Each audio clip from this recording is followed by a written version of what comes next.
The dust of the prairie tells no tales, but the wind, it whispers them through the tall grass and lonely cabins. It speaks of a woman, a homesteader named Elodie, whose heart was as vast and untamed as the land she worked. One blood-soaked evening, she gave shelter to a wounded warrior, a man whose people were her sworn enemies. By morning, his tribe hadn't come for war, but with a gift that would forever alter the course of her life and the very soul of the West. This is the story of that night of the impossible choice she made and the day the prairie itself held its breath.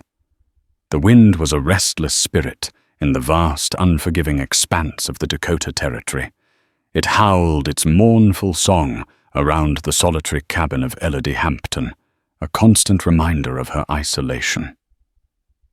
The year was 1876, a time when the land was stained with the blood of both settler and Sioux, and trust was a currency scarcer than water in a drought. Elodie, a woman of 28, was a stark silhouette against the backdrop of her own making. Her husband, Thomas, had been taken by the fever 2 years prior, leaving her with a half-finished homestead and a heart full of stubborn resilience. Her hands, though calloused and rough from tilling the unforgiving soil, possessed a gentle touch, a dichotomy that defined her very existence. Her face framed by wisps of sun-bleached blonde hair that had escaped her tight bun was a canvas of premature lines etched by worry and hardship. Yet her blue eyes held a fire that defied the desolation surrounding her. Her nearest neighbor, the cantankerous Jameson Smith, was a good 5 miles to the east, and their interactions were limited to terse nods on her rare trips to the fledgling town of Blackwood, a good day's ride away. She was, for all intents and purposes, utterly alone. The evening in question descended with an ominous beauty. The sky a riot of fiery oranges and deep purples seemed to bleed into the horizon. The air was thick with the scent of rain and the earthy perfume of the prairie. Elodie had just finished her meager supper of rabbit stew and was securing the shutters for the night when she heard it. A sound that was not the wind nor the rustle of a prairie critter. It was a low, guttural groan, a sound of profound suffering that seemed to be carried on the very breath of the wind. Fear, cold and sharp, lanced through her. Her first instinct was to bar the door and extinguish her lamp. In this land, a sound of distress could be a trap, a lure for the unsuspecting. The tales of Indian raids whispered with a mixture of terror and morbid fascination in Blackwood were a constant spectre in her mind. She stood frozen in the center of her small cabin, her heart hammering against her ribs like a trapped bird. The groan came again, closer this time, followed by a thud against the weathered wood of her small porch. Every nerve in her body screamed at her to remain hidden, to wait for the silence to return, to let the prairie reclaim whatever was outside. But then a different voice, a quieter one, stirred within her. It was the voice of her mother, a woman who had always taught her that compassion was not a choice, but a duty. "There's a sacred bond between the healer and the wounded Elodie," she used to say. "To turn away from suffering is to turn away from God himself." Her mother's words, a relic from a life of gentility she had left behind in Ohio, seemed out of place in this harsh new world, and yet they held a power that was stronger than her fear. With trembling hands, Elodie lit her lantern, the flickering flame, a small beacon of defiance against the encroaching darkness. She took a deep breath, her knuckles white as she gripped the cold metal of the door latch. Slowly she pulled the door open. The creak of the hinges, a deafening sound in the tense silence. The lantern light spilled onto the porch, illuminating a scene that would be seared into her memory for all her days. there crumpled in a heap against the steps, was a man. He was a Native American, his long black hair matted with blood and dirt. His buckskin clothing was torn and soaked in a dark, viscous liquid that she knew was blood. A deep gash ran across his chest, a brutal wound that looked to have been inflicted by a blade. His face, though contorted in pain, held a stoic dignity. His dark eyes, barely open, were fixed on her with an intensity that seemed to pierce through her very soul. He was a warrior, a Sioux by the look of his beads and the eagle feather tied in his hair. He was the embodiment of everything she had been taught to fear, the savage of the penny dreadfuls, the boogeyman of the frontier. Yet as she looked at him, she saw not a monster, but a man broken and bleeding on her doorstep. For a long moment, she stood there caught in a maelstrom of conflicting emotions. Her mind screamed at her to slam the door to leave him to his fate. But her heart, that stubborn, compassionate heart, ached at the sight of his suffering. He tried to speak, but the only sound that escaped his lips was a pained whisper, a single word that she did not understand, but whose meaning was as clear as the tears that welled in her eyes. It was a plea. In that moment, Elodie made a choice that would unravel the very fabric of her life. She set the lantern down on the floor, the light casting long, dancing shadows around them. She knelt beside the wounded warrior, her dress soaking up the dampness of the porch. "All right," she whispered, her voice barely audible above the rising wind. "All right. You can come in." She knew with a certainty that chilled her to the bone that this act of mercy could be her undoing. She was giving shelter to the enemy, an act that would be seen as treason by her own people. If Jameson Smith were to find out, or the sheriff in Blackwood, the consequences were unthinkable. And yet, as she looked into the warrior's dark, pain-filled eyes, she knew that she could not have done otherwise. She was a woman of the prairie now, and the prairie had its own set of rules, its own unwritten laws. And tonight, the law of compassion had triumphed over the law of fear. With a strength she didn't know she possessed, she managed to get the warrior to his feet, his arm slung over her shoulders. He was surprisingly heavy, his body a dead weight against hers.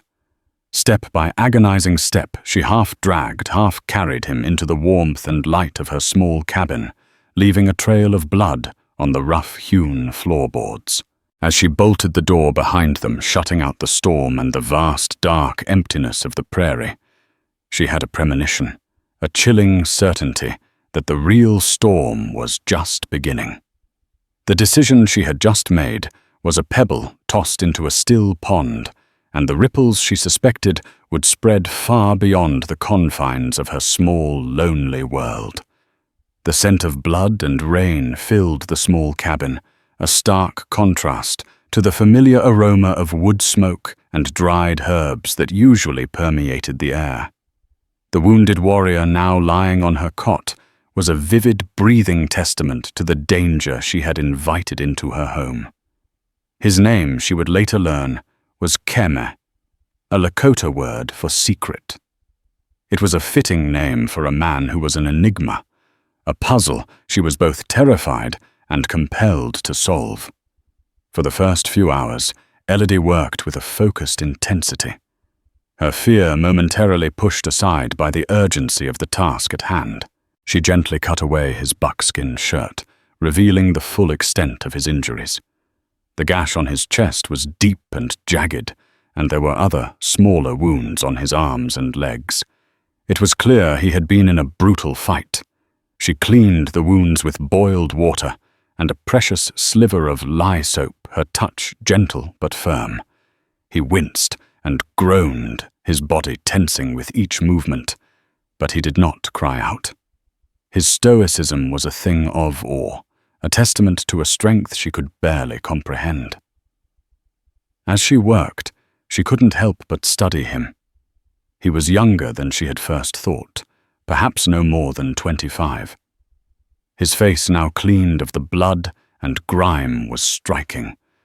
High cheekbones, a strong jaw, and a mouth that even in pain was set in a firm, determined line. His skin was the color of rich, burnished copper, and his hair, which she had carefully washed and untangled, was as black and glossy as a raven's wing. He was a beautiful man, and the thought so incongruous in the midst of her fear and the grim reality of his injuries startled her. She quickly pushed it away, her cheeks flushing with a warmth that had nothing to do with the heat from the hearth. When she had done all she could, she covered him with a clean sheet and a thick wool blanket. She sat in her rocking chair by the fire, a shotgun across her lap, her eyes never leaving him. Sleep was a luxury she could not afford. The night stretched on a long, tense vigil, punctuated by the howling of the wind and the soft sounds of the wounded man's breathing. Every creak of the cabin, every rustle of the leaves outside, sent a fresh wave of fear through her.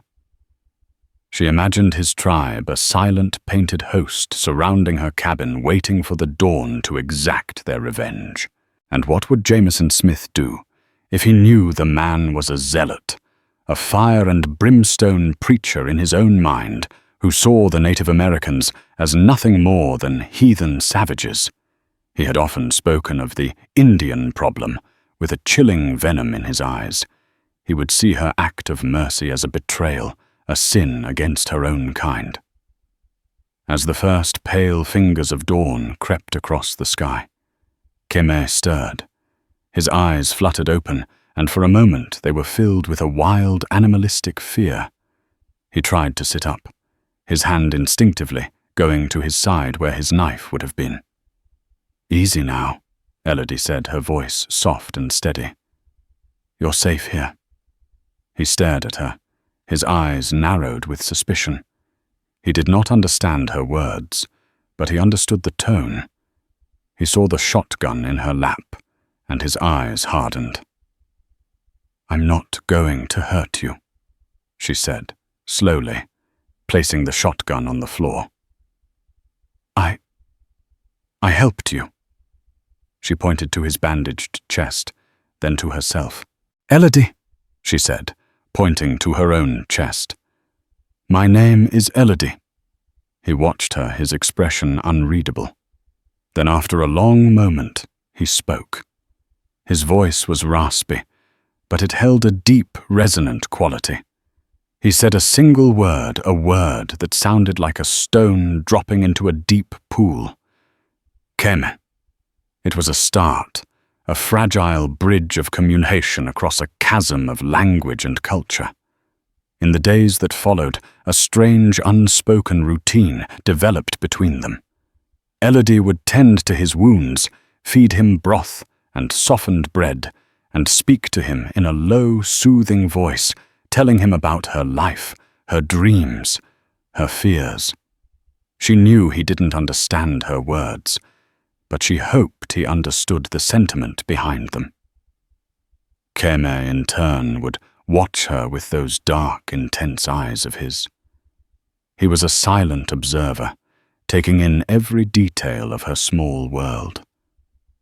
He watched her knead bread, mend her clothes, and tend to her small garden.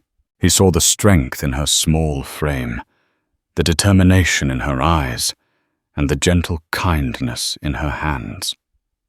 Slowly, very slowly, the suspicion in his eyes began to be replaced by something else, something akin to curiosity, perhaps even respect. He started to help her in small ways, his movements still slow and pained. He would whittle small, intricate figures of animals from scraps of wood, his long, slender fingers surprisingly deft. He gave them to her as gifts, a silent expression of gratitude. One afternoon, as she was mending a tear in his buckskin pants, she pricked her finger with the needle. A small bead of blood welled up on her fingertip. Kem, who had been watching her, reached out and gently took her hand. He brought her finger to his lips and licked away the drop of blood. The gesture was so intimate, so unexpected, that it sent a jolt through her. She pulled her hand back, her heart racing. He looked at her, his eyes dark and unreadable, and for the first time she saw a flicker of a smile on his lips. It was a small moment, a fleeting connection, but it changed everything. In that instant, he was no longer just the wounded warrior, the enemy she had taken in. He was Keme, a man who had shown her a tenderness she had not known since her husband's death. But their fragile peace was not to last. The world outside her small cabin was a dangerous place, and it was only a matter of time before it came knocking on her door. Jameson Thorne was a man carved from the hard, unforgiving rock of the frontier. His face was a road map of wrinkles, his eyes the color of a stormy sky. He was a man who believed in God the gun and the unassailable righteousness of the white man's claim to the land. He had coveted Elodie's homestead since the day Thomas Hampton had first driven the stakes into the ground. The creek that ran through her property was a lifeline in this arid land, and Thorne was a man who understood the value of water. He had been watching Elodie's cabin for days. From his vantage point on the ridge overlooking her small valley, he had seen the smoke from her chimney at odd hours, the flicker of her lantern late into the night. He had seen her talking to someone, a shadowy figure who never seemed to leave the cabin. His mind, already steeped in suspicion, and prejudice jumped to the most sinister of conclusions. It had to be an Indian, a buck hiding out in the widow's cabin. The thought filled him with a righteous fury. He decided it was time for a visit. He arrived on a bright, sunny morning, the kind of day that seemed to mock the darkness that was brewing in his heart.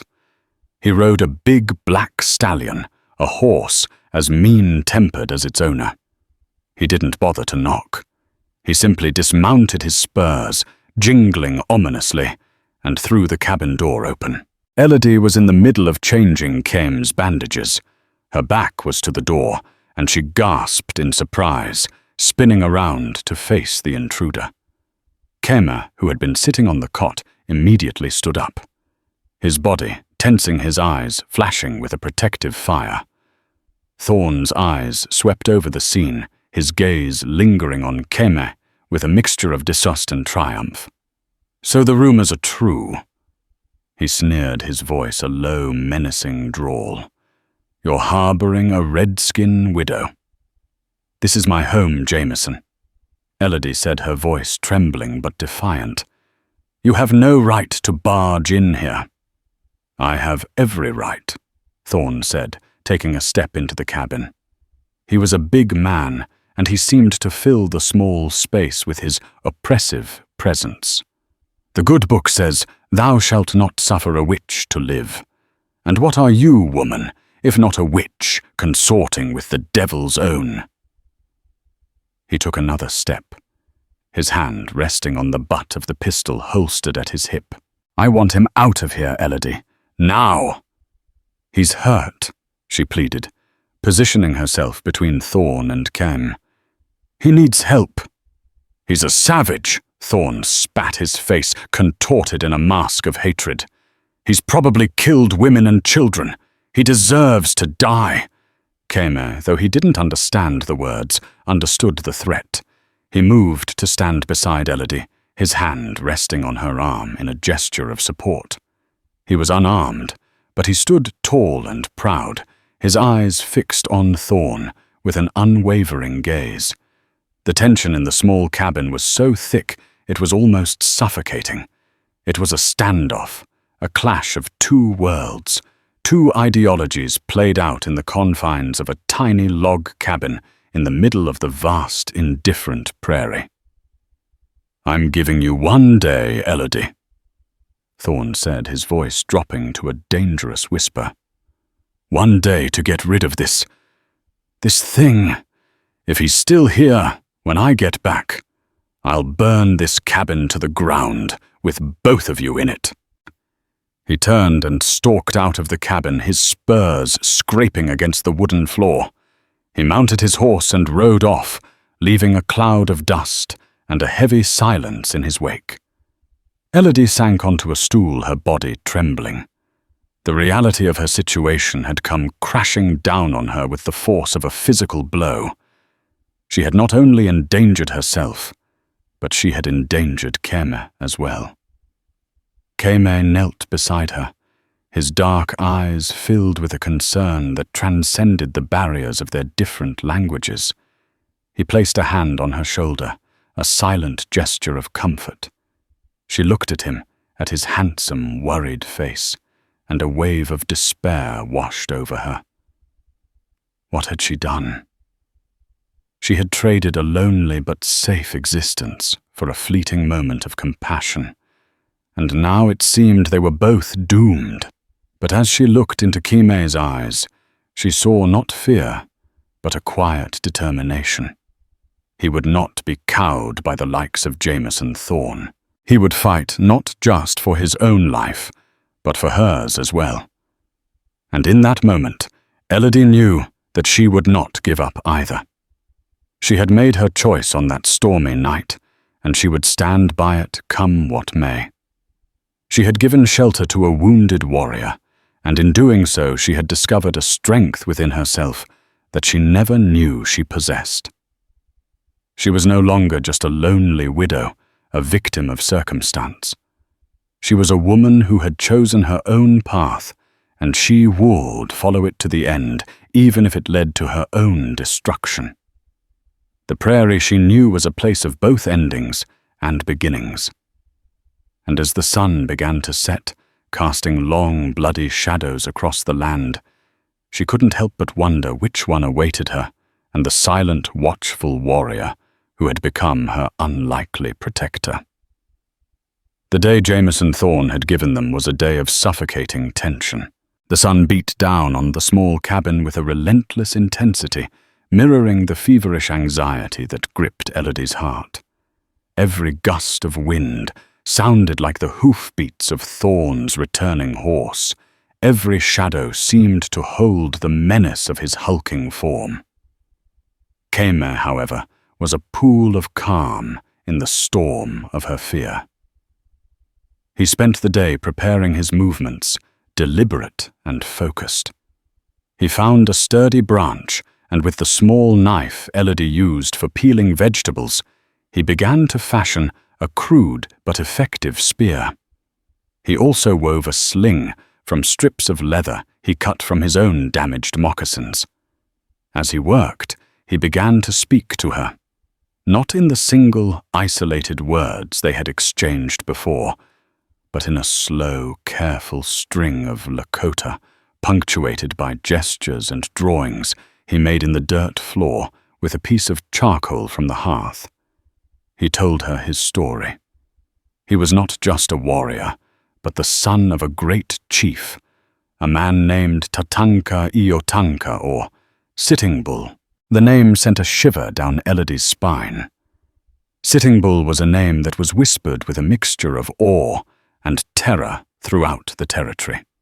He was the leader of the Lakota resistance, a man who had sworn to protect his people's land from the encroaching white settlers.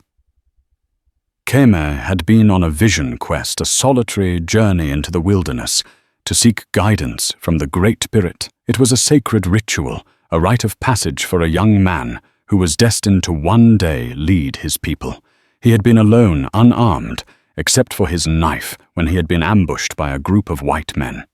They were not soldiers, he explained, but prospectors, their eyes gleaming with the fever of gold. They had attacked him without provocation, their faces contorted with a mixture of greed and hatred. He had fought back his knife, a blur of motion, but he was outnumbered. He had managed to escape, but not before sustaining the deep gash on his chest. He had wandered for days, his strength failing his body, racked with pain and fever. He had been on the verge of collapse when he had stumbled upon her cabin, a small, solitary beacon of light in the vast, dark wilderness. As he spoke, Elodie listened with a growing sense of wonder and dread. The man she had saved was not just a random warrior, but a prince of his people. Her act of mercy had taken on a new, far more dangerous dimension. But there was more. Keme then told her the reason for his vision quest. His father Sitting Bull was a man of great wisdom. He saw the tide of the white man's expansion as an unstoppable force. He knew that the old ways were dying, that the buffalo were disappearing, and that his people were on the brink of annihilation. He had sent his son on the vision quest not just to prepare him for leadership, but to seek a new path for his people, a path of peace. He had told Keme to find a sign, a symbol of hope, a bridge between their two worlds. And then Keme looked at her. His dark eyes filled with an emotion she could not name. He reached out and gently touched her cheek, his calloused fingers surprisingly soft against her skin. He told her that he believed she was the sign. Her compassion, her kindness, her willingness to risk her own life to save a man she had been taught to hate. It was the hope his father had sent him to find. Elodie was speechless. The weight of his words, of his revelation, was almost too much to bear. She, a simple, uneducated woman, a sign of hope for an entire people. It was a preposterous, impossible notion, and yet as she looked into Keme's eyes, she saw that he believed it with every fiber of his being. But the most shocking revelation was yet to come. Keme took her hand and placed it on his chest over his heart. He then told her that his father had given him a message to deliver a message of peace. He had been instructed to offer a gift to the first white person who showed him kindness, a gift of 100 of their finest horses and a chest of gold mined from a secret location in the Black Hills. It was a peace offering, a gesture of goodwill, a desperate attempt to show the white man that they were not savages, but a people who valued peace and honor. And then he added one more thing, his voice dropping to a low, intense whisper. The gift, he said, was also a bride price. Elodie's world tilted on its axis. A bride price for her. The thought was so outlandish, so utterly beyond the realm of her imagination, that she almost laughed. But the look in Keme's eyes was deadly serious. He was not just offering her a reward. He was offering her a new life, a new identity, a place among his people. He was asking her to be his wife. Before she could even begin to process this new earth-shattering revelation, a sound from outside brought them both back to the grim reality of their situation. It was the sound of a horse, its hoofbeats slow and deliberate, coming closer and closer to the cabin. Jameson Thorne had returned. The setting sun painted the sky in shades of blood and fire, a fitting backdrop for the violence that was about to unfold. Jameson Thorne sat on his black stallion, a dark, menacing figure against the dying light. He was not alone. He had brought 2 other men with him, rough-looking characters with cold, merciless eyes. They were armed with rifles, their faces set in grim, determined lines. "Your time is up, widow." Thorne's voice boomed a clap of thunder in the evening stillness. "Send the redskin out, or we'll come in and get him." Elodie stood in the doorway of her cabin, her shotgun held firmly in her hands. Her heart was a frantic drum against her ribs, but her voice when she spoke was surprisingly steady. "Leave us alone, Jameson. We've done you no harm. You've brought the devil to my doorstep." Thorne roared, his face contorted with a religious fervor. "You've defiled this land with your sin. I'm here to cleanse it with fire." He dismounted his men, following suit. They advanced on the cabin, their rifles held at the ready. Keme stood behind Elodie, his homemade spear in one hand, his sling in the other. He was still weak from his wounds, but his eyes burned with a fierce protective light. He would die before he let these men harm her. "This is your last chance, Elodie," Thorn said, his voice now low and dangerous. "Step aside." "No," she said, her voice ringing with a newfound courage. "This is my home. You are not welcome here." Thorn's face twisted into a snarl of rage. "So be it," he said. He raised his rifle and fired. The bullet whizzed past Elodie's head, embedding itself in the doorframe with a sickening thud. She flinched, but she did not move. Keme, however, did. He let out a fierce war cry, a sound that was both a challenge and a lament. He launched a stone from his sling with incredible speed and accuracy. It struck one of Thorn's men in the forehead, and the man went down with a grunt of surprise, his rifle clattering to the ground. Thorn and his other man, momentarily stunned by the suddenness of the attack, returned fire. Bullets splintered the wood of the cabin, one grazing Elodie's arm, sending a jolt of hot pain through her.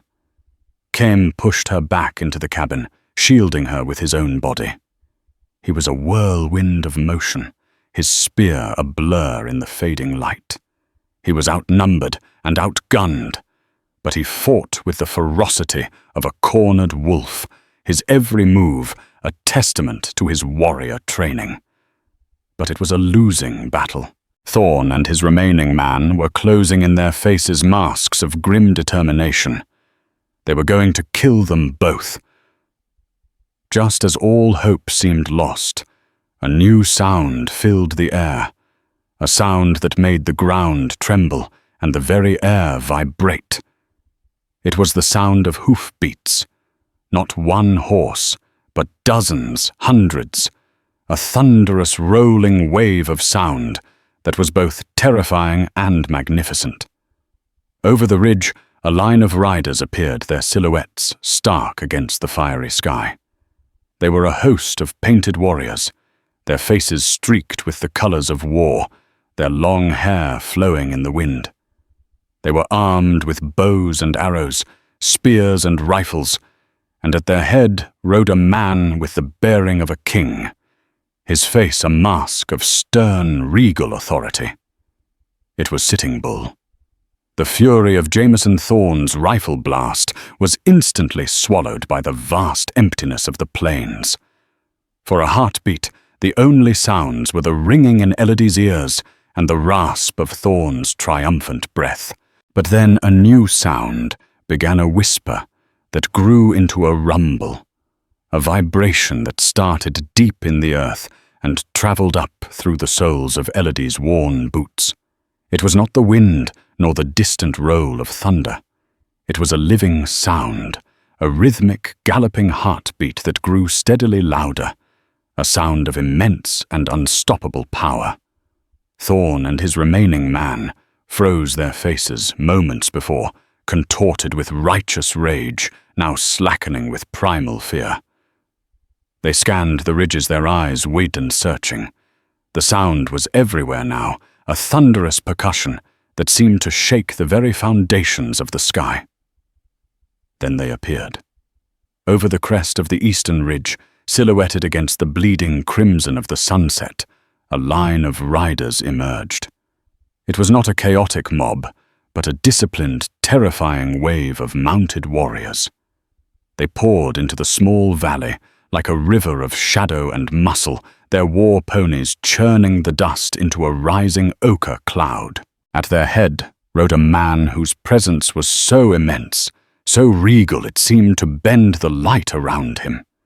His face, weathered and stern, was a map of sorrows and victories, and on his head he wore the full trailing bonnet of a great war chief. It was Tatanka Iotanka, Sitting Bull. The Lakota warriors were a breathtaking, terrifying spectacle. They did not shout or scream, but moved with a somewhat coordinated deadliness that was far more unnerving. They formed a perfect tightening circle around the cabin, their movements fluid and precise. The jingle of Thorn's spurs was replaced by the soft creak of leather, the snorting of war ponies, and the almost imperceptible hiss of arrows being drawn taut against bowstrings. The hunters had not just become the hunted, they had become mice trapped in a ring of wolves. Jameson Thorn, a man who had built his life on a foundation of unshakable self-righteousness, finally crumbled. The color drained from his face, leaving it a pasty, terrified gray. His rifle, which he had wielded like a scepter of judgment, now hung uselessly in his hand. His companion, a man of lesser conviction, simply dropped his weapon with a clatter that sounded like a scream in the heavy silence. Sitting Bull dismounted his movements, unhurried, imbued with an authority that needed no weapon to enforce. The sea of warriors parted before him as he walked toward the cabin, his gaze sweeping over the scene, the splintered wood, the terrified white men, and finally Elodie standing bloodied and defiant in her doorway. His eyes, dark and piercing, lingered on her before finding his son. Kem, weakened but resolute, stepped out to meet his father. He stood tall, and though his voice was raspy from his ordeal, it rang with clarity in the tense air. He spoke in the flowing Lakota tongue, his words painting a vivid picture for all to understand. He spoke of his vision quest, of the unprovoked attack by the gold seekers, and of the long, painful journey that had led him to this cabin. His gaze then shifted hard as flint to Jameson Thorn. He recounted the man's threats, his accusations of sin, and the final murderous assault on the woman who had shown him a mercy he had never expected to find in the white world. As Kem spoke, Sitting Bull's expression remained impassive, but a cold, dangerous light grew in his eyes. He listened to his son's account, his gaze fixed on Thorn, who trembled under the weight of that silent accusatory stare. When Kame finished, a profound silence fell over the valley, broken only by the nervous stamp of a horse. Finally, Sitting Bull turned his full attention to the man who had dared to appoint himself judge and executioner. He spoke not in Lakota, but in a slow, deliberate English, his voice a low rumble of controlled fury. "The man you call a redskin," he began, his voice carrying to every corner of the silent circle, "is my son. He was on a sacred journey to pray for wisdom, to pray for peace. He carried no rifle, only a knife to dress his kills for food. You came to this woman's home with rifles and hatred." He took a step closer, his presence so powerful Thorn flinched as if struck. "You speak of the devil. You speak of sin. You have read your words from a book with black ink. But have you ever read the will of the Great Spirit in the flight of an eagle? Have you ever heard his voice in the wind that sweeps across this land you claim to own?" His voice rose thick with a sorrowful anger. "You come to this land and you drive us from the bones of our ancestors. You slaughter the buffalo, our sacred brothers, leaving their bodies to rot under the sun. You scar the skin of our mother, the earth, with your plows and your mines. And then you have the arrogance to call us savages. You say this woman has defiled the land by showing kindness. No. You defile it with every breath of righteous hatred you exhale." He gestured to the vast open prairie around them. "The Great Spirit does not live in your little wooden churches or your books of black ink. He lives here, in the stone, in the water, in the heart of the coyote. He is the spirit of justice, a justice you cannot comprehend, and tonight his judgment is upon you." He turned to his warriors and gave a sharp, decisive command. Two of them dismounted, seizing Thorn and his terrified companion. There were no clubs, no blades drawn. The Lakota justice was colder, more patient. They bound the men's hands and lashed them to their own horses, their faces now masks of utter despair. Their fate would not be a quick death, but a long lesson in the ways of the people they had so brutally wronged. As they were led away, their whimpers swallowed by the twilight. Sitting Bull turned back to Elodie. The hardness in his face softened, replaced by a look of profound respect and gratitude. He gestured to his men. A group of them parted, bringing forward a herd of the most magnificent horses Elodie had ever seen, their coats shimmering like polished stone in the moonlight. Another pair of warriors carried a large, heavy chest, which they placed reverently at her feet. "My son's life is precious to our people." Sitting Bull said, his voice now gentle. "You saved him when one of your own kind would have left him to die. You have shown us that courage and compassion are not defined by the color of one's skin. For this, we honor you." He lifted the heavy lid of the chest. Elodie gasped. It was filled to the brim with raw gold nuggets of all sizes that gleamed with a warm internal fire. It was not the processed gold of a bank. It was the raw, pure heart of the Paha Sapa, the sacred Black Hills. It was a fortune beyond her wildest dreams.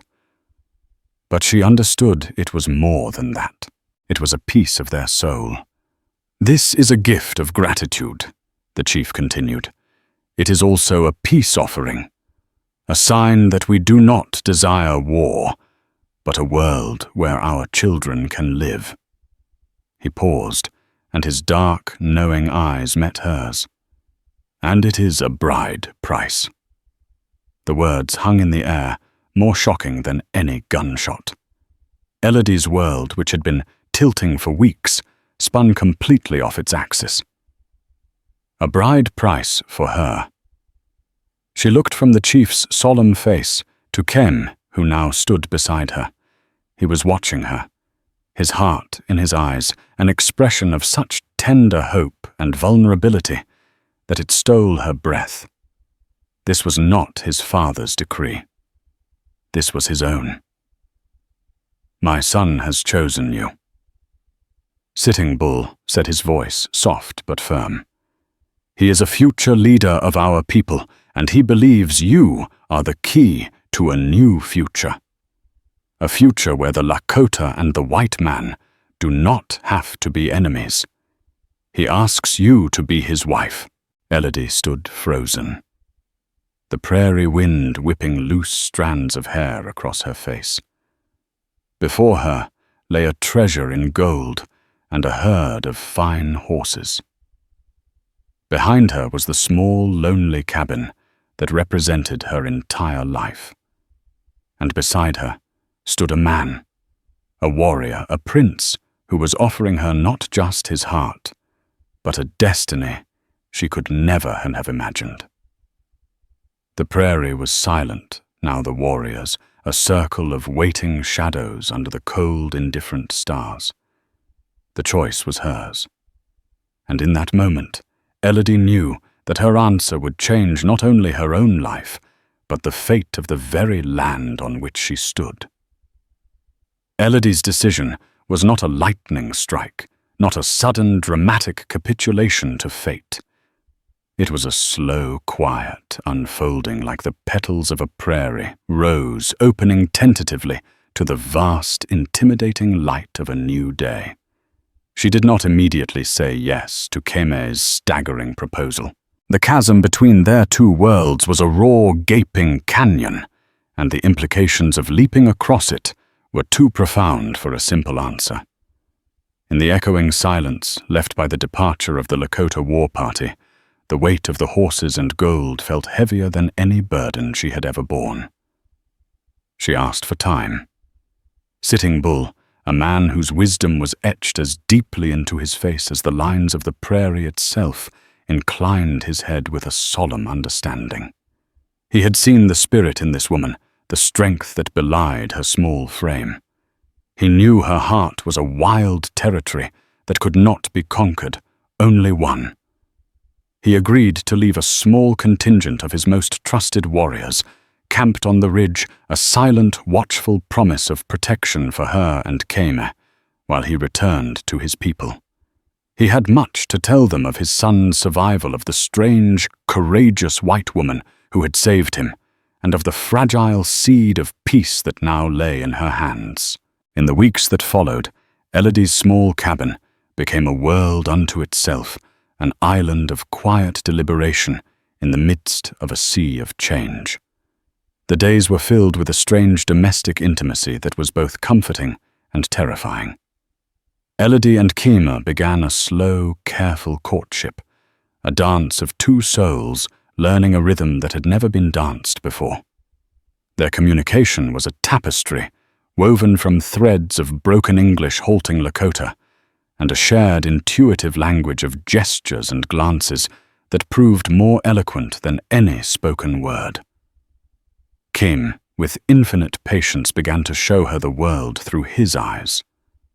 One afternoon, he led her to the creek that bordered her land, the very creek Jameson Thorne had coveted. She had always seen it as a simple utility, a source of water for her crops and her thirst.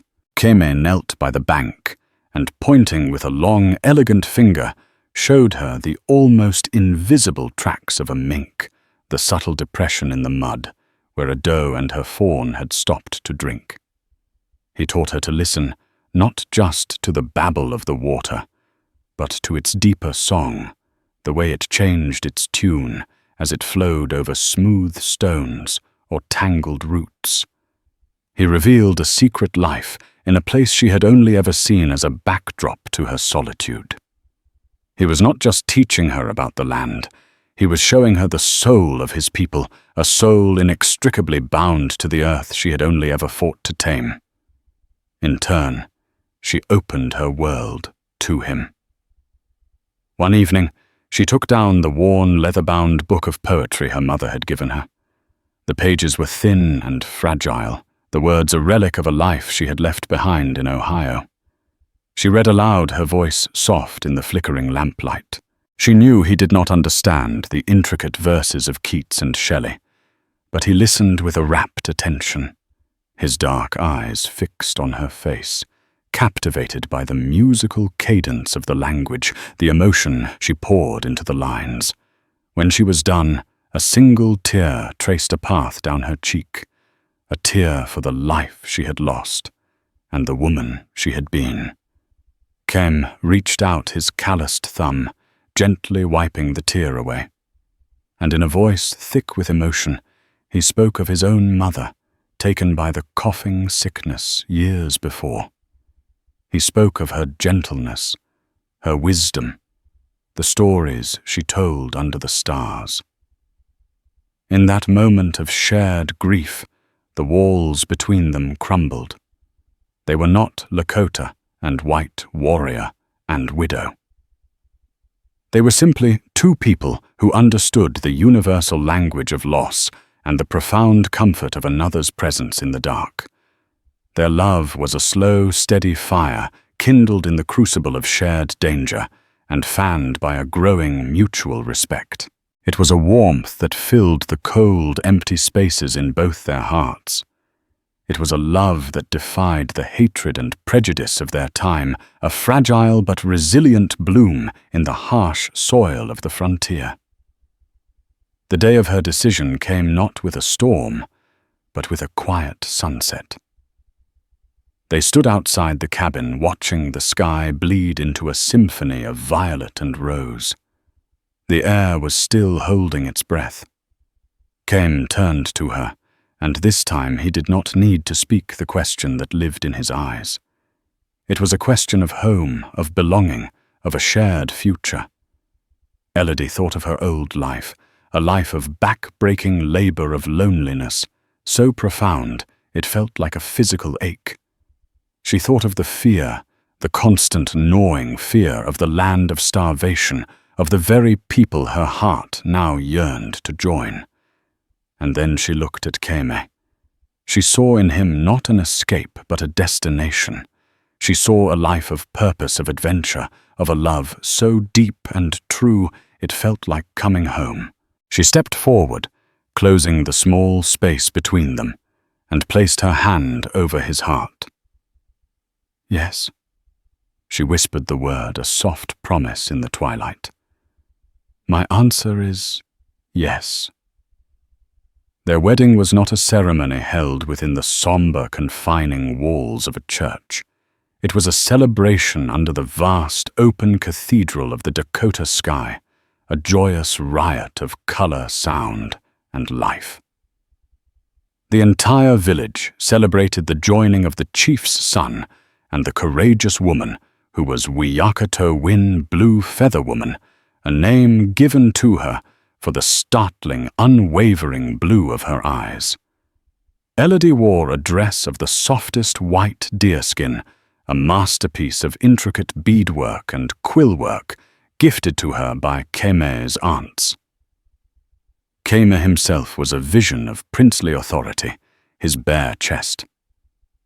Adorned with a magnificent breastplate of bone and beads, his face painted with the sacred symbols of his clan. Sitting Bull presided his voice, a low, resonant chant that seemed to rise from the very earth. He spoke of the sacred hoop of the family of two becoming one, not to erase what they were, but to create something stronger. He spoke of the hope that their union represented a bridge, fragile but vital between two peoples. Elodie now, Wiyakato Win, became that bridge. She did not forsake who she was. She brought the best of her world into her new life. With the gold from the chest, she and Keem established a trading post on the edge of their territory, a neutral ground where settlers and Lakota could meet in peace. It became a place to trade not just goods, but ideas, stories, and the beginnings of a hard-won respect. Her path was not an easy one. There was still hatred, still suspicion. There were still skirmishes on the far-flung edges of their lands, but within the circle of her new family, there was a profound peace. There was the laughter of children, children with their father's raven hair and their mother's impossible blue eyes, a living, breathing testament to the love that had dared to cross a divide. Years later, an old woman with skin tanned by the sun and eyes that held the wisdom of 1,000 moons would sit by the fire, her grandchildren at her feet. She would tell them the story of a lonely woman in a small cabin and of the wounded warrior she had pulled from the jaws of death. And as she spoke, her voice would be filled with a deep and abiding love, for she was not just telling a story. She was telling the story of her own life. She was Elodie Hampton of Ohio. She was Wiyakato Win of the Lakota. She was the woman who had listened to the whisper of the wind and found her home. The story of Elodie and Keme is more than just a tale of the Old West. It's a testament to the enduring power of compassion, a reminder that even in the darkest of times, a single act of kindness can change the world. It's a story that proves that love knows no boundaries, no color, no creed. If their journey across the divide of hatred and fear to find love and create a new future has moved you, then please help us share their message. Like this video, share it with your friends and family, and subscribe to our channel for more stories that celebrate the triumph of the human spirit. Let's keep the whispers of the wind and the stories they carry alive for generations to come. Thank you for listening.